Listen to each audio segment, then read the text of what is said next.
మీ car కి best ceramic coating premier care Apexer car detailing studio for contact.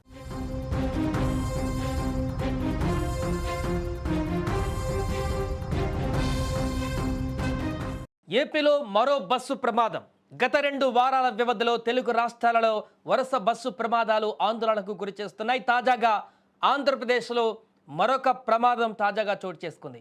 Kurnool జిల్లాలో జరిగినటువంటి road ప్రమాదంలో 19 మంది, అదేవిధంగా చేవెళ్లలో జరిగినటువంటి ప్రమాదంలో 19 మంది మృతి చెందిన ఘటన ఇప్పటికీ అందరినీ కలిచివేస్తుండగా, కళ్ళ ముందే ఆ దృశ్యాలు కనపడుతుండగా, ఇప్పుడు పార్వతీపురం మన్యం జిల్లా పాచిపెంట మండలం రొడ్డవలస సమీపంలోని ఆంధ్ర ఒడిశా సరిహద్దు ఘాట్ రోడ్లో బస్సులో మంటలు చెలరేగి ఒక్కసారిగా ప్రమాదం చోటు చేసుకుంది. విశాఖపట్నం నుంచి జైపూర్ వెళ్తున్నటువంటి ఒడిశా ఆర్టీసీ బస్సులో ఈ యొక్క మంటలు అంటుకోవడంతో ప్రయాణికులు తీవ్ర భయాందోళనకు గురయ్యారు. సమయస్ఫూర్తితో డ్రైవర్ బస్సును నిలిపివేయడంతో ప్రయాణికులు వెంటనే కిందకు దిగి ప్రాణాపాయం నుంచి తప్పించుకున్నారు.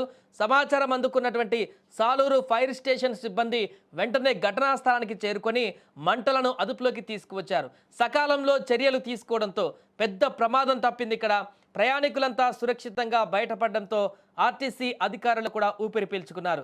ఇక మరొక పక్క బస్సు ప్రమాదం పైన ఏపీ మంత్రి సంధ్యారాణి ఆరా తీశారు. ప్రమాద వివరాలను అడిగి తెలుసుకున్నారు. ఘటనపైన విచారణ జరిపి ప్రభుత్వానికి నివేదించాలని కూడా ఆమె ఆదేశించారు.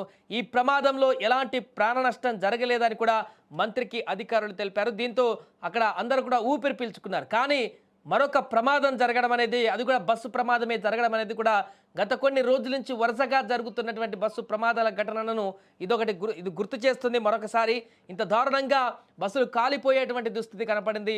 ఎందుకు అక్కడ ఎక్కడ ఫాల్ట్ వచ్చింది, ఎక్కడ సమస్య ఏర్పడింది, ఎందుకు ఈ బస్సు మంటల్లో తగలబడింది అనేటువంటి అంశానికి సంబంధించిన వివరాలు అయితే బయటికి రావాల్సి ఉంది. ఎందుకంటే భవిష్యత్తులో ఇలాంటి ఘటనలు జరగకుండా ఉండాలంటే పూర్తి స్థాయిలో మిగతా అన్ని బస్సులకు సంబంధించినటువంటి జాగ్రత్తలు కూడా తీసుకోవాలి. కాబట్టి అసలు ఈ బస్సు ఎందుకు తగలబడింది, దానికి గల కారణాలు ఏంటి, అక్కడ ఎవరైనా బస్సులో ఉన్నటువంటి వ్యక్తులు ఏదైనా ఫైర్ అంటించడం కారణంగా వచ్చిందా, లేకుంటే ఇంజన్లో మంటల కారణంగా వచ్చిందా, బస్సు దానంతట అదే తగలబడిందా, దేనికి ఈ బస్సు రోడ్డు మీదే అంతమంది ప్రయాణికులతో వెళ్తున్నటువంటి సమయంలో తగలబడింది, ఇంకేదైనా కుట్ర ఉందా అనే కోణంలో కూడా దర్యాప్తు చేసి బయటికి ఈ పూర్తి వివరాలైతే వెల్లడించాల్సిన అవసరం ఉంది.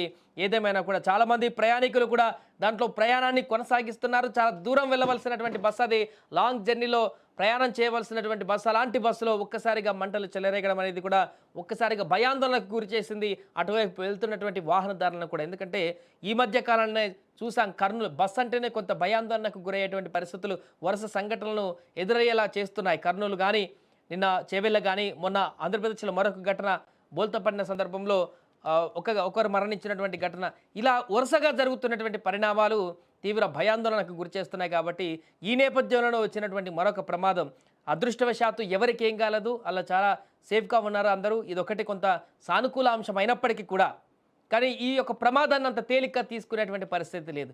ఒకవేళ ఆ ఘటనలో ఆ యొక్క ఫైర్ మనం చూస్తున్న బస్సులో పూర్తిగా ఎవరికైనా ఏమైనా అయితే మరలా ఎవరిని దీన్ని బాధ్యులను చేసేవాళ్ళం, ఎవరు మళ్ళీ దీని గురించి మాట్లాడుకునేటువంటి పరిస్థితి ఉండేది ఆ చావుల గురించి. కాబట్టి ఖచ్చితంగా ఈ ప్రమాదానికి ఎందుకు జరిగింది, భవిష్యత్తులో ఇంకా మిగతా బస్సులన్నింటినీ కూడా అబ్జర్వ్ చేసి దీనికి సంబంధించిన పూర్తి వివరాలు కూడా తెలుసుకొని అప్రమత్తం కావాల్సిన అవసరం ఉంది.